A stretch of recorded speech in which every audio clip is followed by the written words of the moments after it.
That's a significant body of farmers that understood and were not happy with what was being proposed to them. Yeah. There is now significant risks associated with this, as the board has highlighted too, wanting the fund size and the dry shares to be reduced. We need to get on top of that risk sooner rather than later. It's fair to say that former Federated Farmers Dairy Chair and Fonterra supplier Lachlan McKenzie was never a fan of trading among farmers.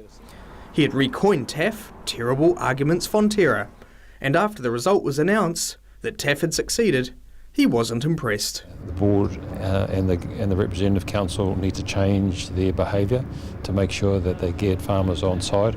They need to come out and listen to farmers and discuss with farmers rather than lecture us. And while she was not surprised, nor was Waikato farmer and accountant Lindsay Blake a happy camper. She says that Fonterra's largest farmers, who supply the most milk solids and therefore have the most votes, skewed the result. When you have 400 farmers have 40% of the milk solids. So that tells me this could be more like 2 in 4 farmers are against this, which means we have a very divided cooperative.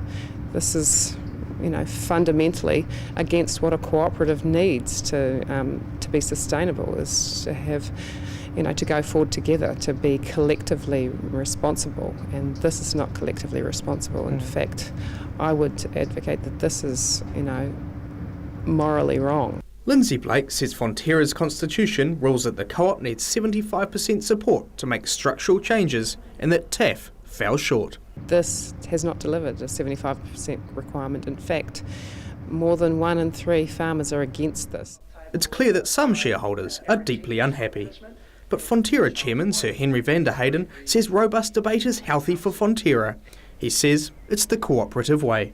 But we asked if he would do anything differently regarding TAF if he had his time again. There's no big things that I'd actually do different, because if you go right back to June 2010, we've actually listened a lot to our farmers. The fact that we're actually here today, so we've had a second vote, and we've allowed our farmers to have a second say, which I think is powerful for the cooperative. We are going to actually change the thresholds and do those sorts of things, so we've actually made the cooperative much, much stronger. Yeah, just doing it the cooperative way, huh? I call it the cooperative way, yeah. And like I said at the press conference, big change in the dairy industry always takes 4 to 5 years. When we formed Fonterra was that time, when we had the big debate through the 1990s, growth funding growth, now capital structure and TAF, that's a 5-year process, so welcome to the co-op. Benedict Collins, Country 99 TV News.